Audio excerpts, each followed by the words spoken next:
सूर्यदेव के सारथी बने हैं। ध्यान देना, कारण यही माताएं बहनें तभी से ये कद्दू नहीं काटती ही। जब कद्दू घर में आता है तो किसी न किसी से कटवाती है ना, खुद कद्दू नहीं काटती हैं, क्योंकि कद्दू की उपाधि किसको दी गई है? बेटे की। कहें कद्दुआ न काटो, कद्दुआ आए लड़का।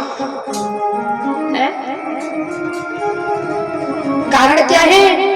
क्योंकि मैया बिनता ने अंडा रखा था, शरीर का बच्चे का विकास नहीं हो पाया था और बीच ही में अंडा जानबूझ करके हाथ से फोड़ दिया था। तो उस बच्चे ने श्राप दे दिया था, मैया जाओ तुमको कद्दू की नौकरानी बनना पड़ेगा। 1000 पुत्रों को पीठ बिठा करके आकाश मार्ग में चले हैं। सूर्य नारायण के करीब पहुंच रहे हैं। सूर्य नारायण की गर्मी के कारण जितने सर्प थे सब जले जा रहे हैं और जल जल करके नीचे गिरे जा रहे हैं। चारों तरफ गरुड़ महाराज घूम रहे हैं। गरुड़ महाराज मुड़ करके देखा, मेरी पीठ पर कोई नहीं रह गया।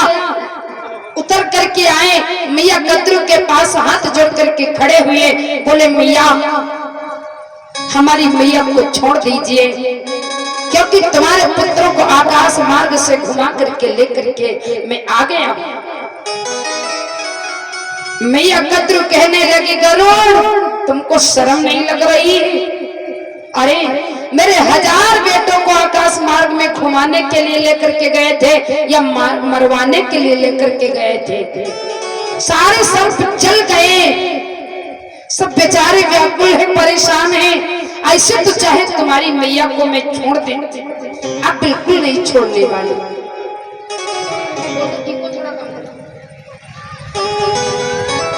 ठीक है, अब क्या चाहिए मैया? अब चाहिए ये तुम्हारी मैया को दासी पना से तभी छोड़ जब ला करके मुझे अमृत दे दोगे। गरुड़ जी कहने लगे, मैया ये कोई बड़ी बात नहीं है, ठीक है मैं जा रहा हूँ अमृत लेने के लिए। क्योंकि मैया कद्रू ने गरुड़ से कहा है, गरुड़ अरे मुक्त करन चाहूं महतारी, मुक्त करन चाहूं महतारी, अमृत लाई देव फलधारी।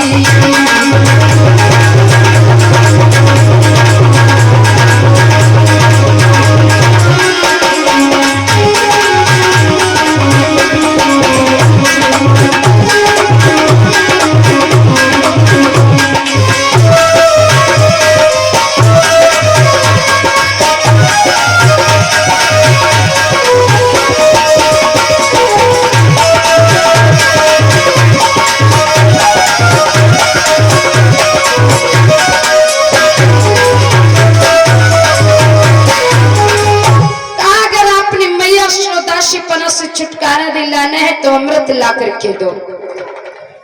जब मेरे बेटा अमृत पिएंगे तब तुम्हारी मैया को हम छोड़ेंगे। गरुड़ जी बोले ठीक है। गरुड़ जी वहां से चले और मैया विनता के पास आए। मैया से कहा, माँ हाँ मुझे इजाजत दीजिए। इजाजत? हाँ। कैसी बेटा इजाजत?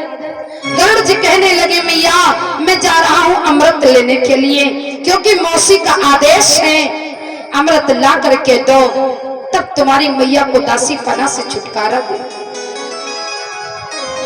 मैया बिनता के आंखों में आंसू आ गई।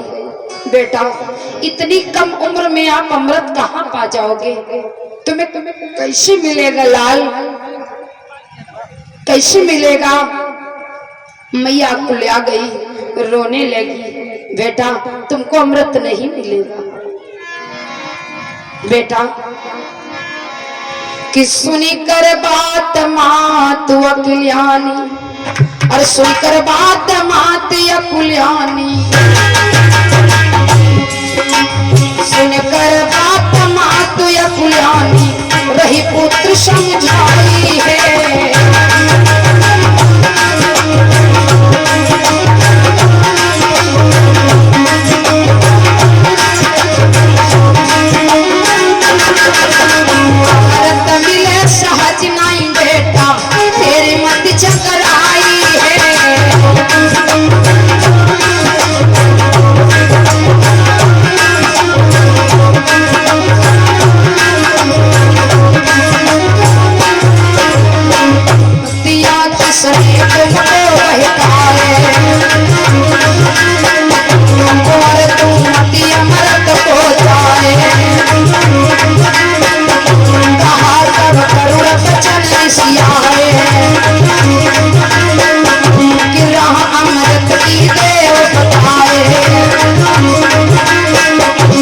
गई लाचार माँ तूने देखो सुतई कहा समझाई, सुनी सुनी बात माँ की अकुलाई।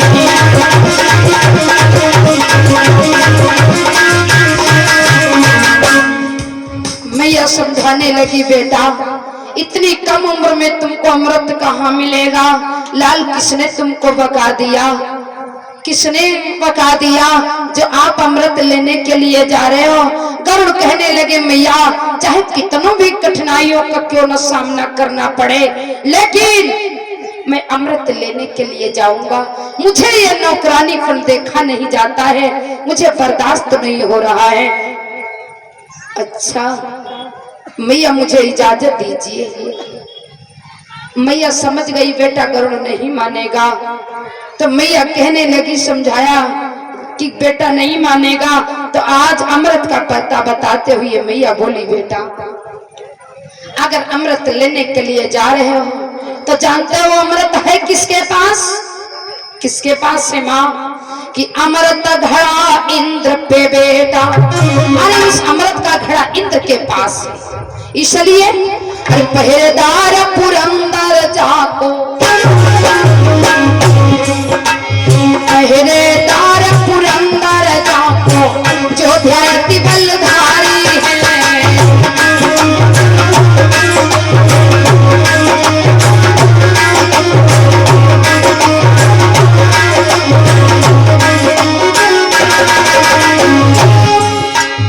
अपरंपार पार नहीं बल को तुझे वज्रधारी है।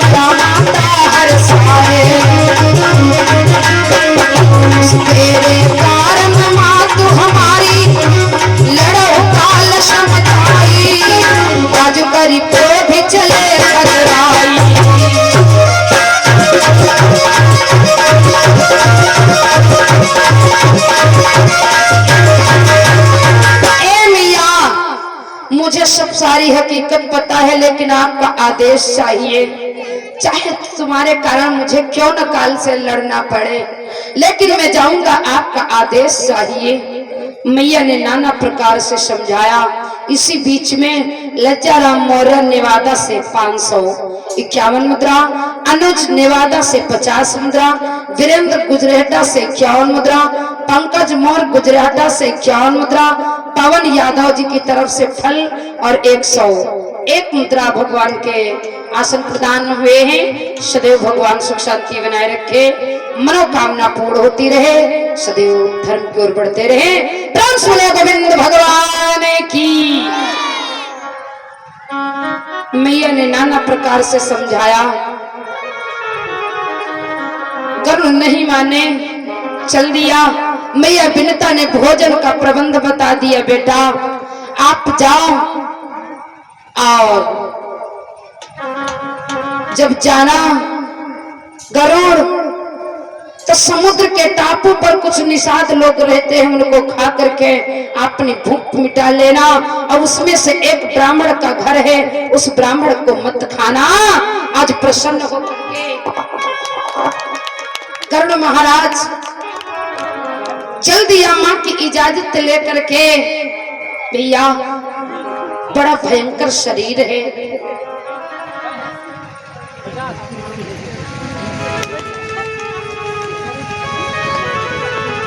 और गोल्डी यादव प्रिया यादव जी की तरफ से ये फूलों का हार पहना करके सम्मान किया। 50 मुद्रा और भगवान के आसन पर फलदान आया है। सदैव भगवान सुख शांति बनाए रखे, मनोकामना पूर्ण होती रहे। और यही कहना है कि सौभाग्यवती हो तुम बहना, सिंदूर से मांगन खाली हो।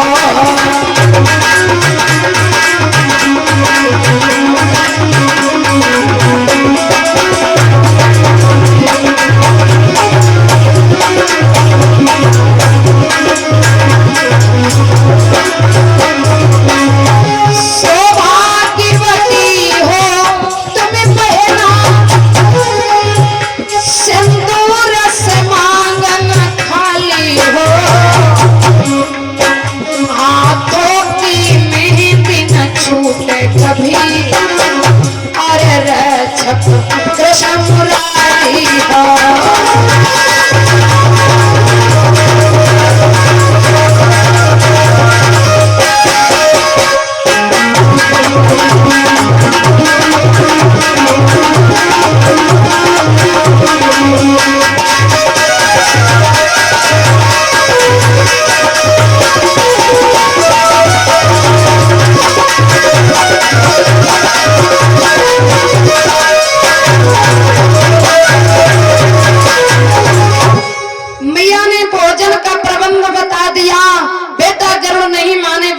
शरीर को बनाया और चल दिया। और उस दिन बता चुकी भैया कि नारी हट, बाल हट, राज हट, 3 हटे बड़ी खराब होती है। मैया बिनता जान गई बेटा गरुड़ नहीं मानेगा तो आज चल दिया, आदेश दे दिया जाओ बेटा। और लड़का क्या मामिला कर माता है, लड़का जौन जिद पकड़ ले वो अपनी बात जीतन राखी। लड़का जौन जिद पकड़ ले वो अपनी बात जीतन राखी। तो इतना भयंकर शरीर गरुड़ महाराज ने बनाया, पवन के समान उड़ते जा रहे हैं। आकाश मार्ग में इतनी तेजी से चले, सूर्य नारायण धूल के कारण छिप गए हैं, दिखाई नहीं पड़ रहे हैं। चारों तरफ अंधेरा ही अंधेरा छा गया। समुद्र के किनारे पहुंचे हैं। गरुड़ महाराज को इतनी तेज से भूख सताई।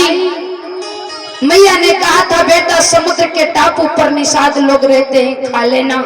निषादों को खा लिया, लेकिन जरा सी गलती हो गई गरुड़ महाराज से। मैया ने कहा था उसी टापू पर एक ब्राह्मण का घर है, उस ब्राह्मण को मत खाना। मैया जान नहीं पाए बेटा गरुड़ और धोखे से ब्राह्मण को खा गया। अरे जब ब्राह्मण को खाया तो भूख मिटी नहीं बल्कि भूख बढ़ गई। और एक बात बता दे मैं, जौन आदमी खाना खाए होए और भूख भूख चिल्लाए, देखिया कहा सोकर शनिचर हुआ है। अरे अभी खाए गए और खाना नहीं खाए। गरुड़ महाराज जो ब्राह्मण को खाया तेज से और भूख लग गई। ओहो, अरे दौड़ते इधर उधर देखा, पिताजी के पास पहुंचे। पिताजी के पास पहुंचे, पिताजी ने देखा बेटा बड़ी श्वास लंबे लंबे ले रहे हो। हाँ पिताजी भूख बहुत देर से लगी है।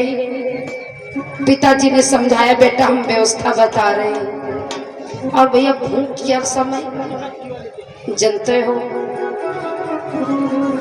भोजन क्या समय जानते हो, जब समय भूख लागत है। कहा 4 दिन की रोटी धरी में बहुत चरचार सीतारा, वो भी अच्छी लगने लगती हैं, उसमें भी स्वाद होता है। छके हो तो कहाँ स्वाद मिली। 3 दिन के भूखे हो और चाहे जब तो बेकार भोजन हो और उसमें भी स्वाद मिलता है, उसमें भी स्वाद आता है। पिताजी के पास गरुड़ जी पहुंचे, सारा वृत्तांत बताया। पिताजी ने कहा बेटा ठीक है, अगर तुमको भूख लगी तो मैं भोजन की व्यवस्था बता रहा हूं। कहां पर आप जा कहां रहे हो? गरुड़ महाराज कहने लगे पिताजी मैं जा रहा हूं अमृत लेने के लिए। क्यों? अरे बड़ी मैया कतरू ने हमारी छोटी मैया बिनता को नौकरानी बना लिया है, दासी बना लिया है। इस वजह से मैं अमृत लेकर के जब बड़ी मैया को दूंगा तो बड़ी मैया मेरी मैया को दासीपना से छुटकारा दे। जो इतने शब्द सुने हैं पिता कश्यप जी नाराज हो गए और श्राप दे दिया है, जाओ गरुड़ मेरा वरदान है कि आप अमृत लेकर के आओगे। और छल कपट करके शर्त लगा करके तुम्हारी मैया को नौकरानी बना लिया है। सर्पों को मैं श्राप दे रहा हूं, अगर वो अमृत पा जाएंगे तब भी नहीं अमर हो, लेकिन आप अमृत लेकर के आओगे और ये अमृत पा जाएंगे फिर भी नहीं अमर होंगे और संसार में दूसरे से पैर हो गए। लेकिन जाओ बेटा, समुद्र के टापू पर थोड़ा आगे बढ़ो, सीधी नजर करो, एक तालाब दिखाई दे रहा है। वहीं पर तालाब पर एक हाथी और कछुआ लड़ रहे हैं। उन्हीं को खा करके अपनी भूख को मिटा लेना। ये कछुआ और हाथी हैं कौन? ये दोनों पूर्व जन्म में सगे भाई थे। एक दूसरे के श्राप के कारण ये आज भी लड़ रहे हैं। पूर्व जन्म में इनका नाम कि पूर्व जन्म ये बंधु थे, विश्वसेन सुप्रतीक, और धन बंटवारे में पड़ी थी आपस में है फूट। ये दोनों भाई बंटवारे में एक दूसरे को श्राप देकर के लड़ाई झगड़ा कर लिया।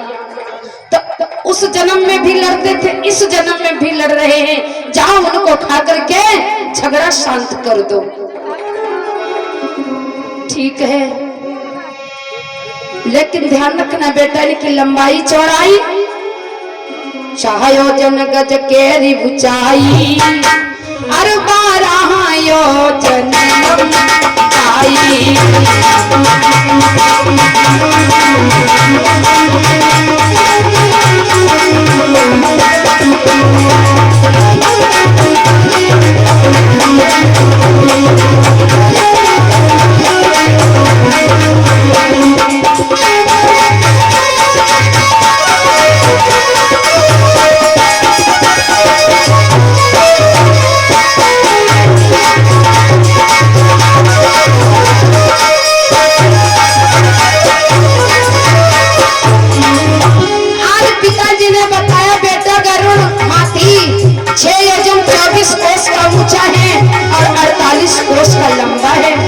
कछुआ 3 योजन यानी 12 कोस का ऊंचा है और 40 कोस का चौड़ा है।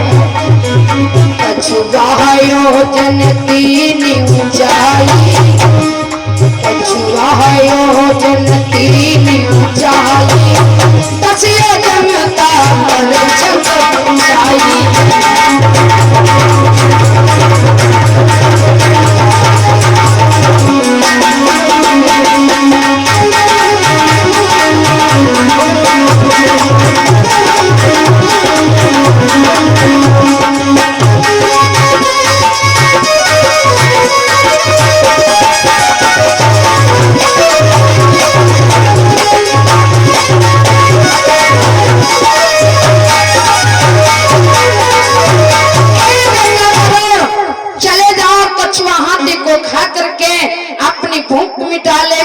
सरोवर पर दोनों हैं, पिता की बात की आज्ञा का पालन करके गरुड़ महाराज चले हैं। कछुआ हाथी के पास पहुंचे, एक पंजे में हाथी को दबोच लिया, दूसरे पंजे में कछुआ को दबोच लिया। अब जरा विचार करना, गरुड़ का कितना भयंकर शरीर होगा।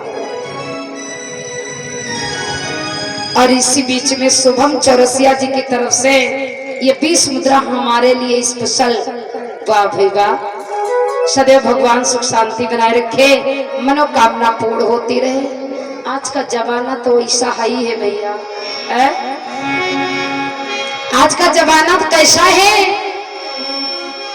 कि करीना तेरी पिक्चर ने बिगाड़ी सारी दुनिया, करीना तेरी पिक्चर ने बिगाड़ी सारी दुनिया।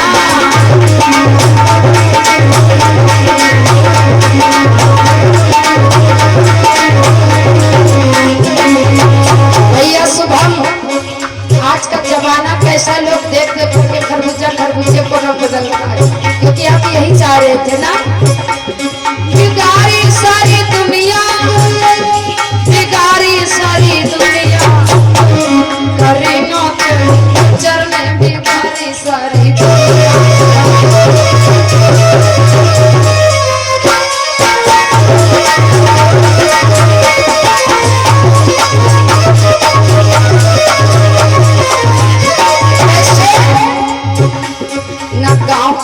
लड़का बिगड़े ना शहर के लड़का बिगड़े,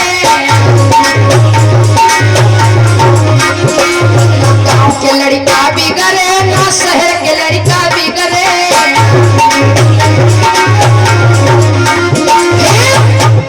जहानी सिंगा कटिंग ने बिगड़ी सारी दुनिया, जहानी सिंगा कटिंग ने बिगड़ी सारी दुनिया।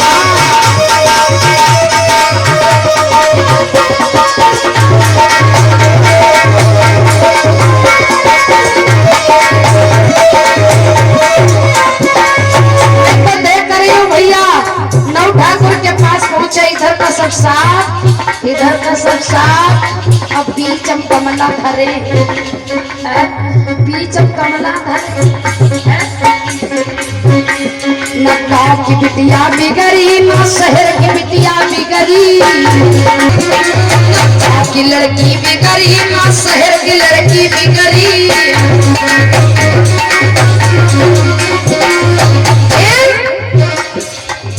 सवाल पंक्ति गिरी गिरी जाती